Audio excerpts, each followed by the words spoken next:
हिंदी में बोलो। ये हिंदी है। माथा में इतना तेल क्यों दिया है तुमने? माथा में तेल दिया है, मैंने अच्छा लगेगा। अच्छा लगेगा दिखने में। देखने में अच्छा लगेगा। और तुम्हारे पैरों में चप्पल क्यों नहीं है? चप्पल नहीं है, लगाई थी ना, सैंडल नाइक। सैंडल नाइक। आज कितने बार खाए हो? आइस ओवन खाई थी। सुनिए सुमन। और शरीर में क्या क्या लगाया? लोशन नहीं लगाया? ना।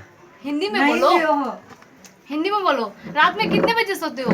रात में 12 बजे सोता हूँ। क्यों? अच्छा मूड करता नहीं है, माना अच्छा नहीं लगेगा तो बोलता है सॉरी।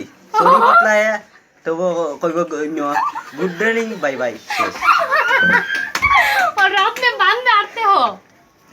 बांध में हारते हो रात में? रात में आजकल किससे बात करते हो तुम मोबाइल पे? मोबाइल के नहीं बात करेगा।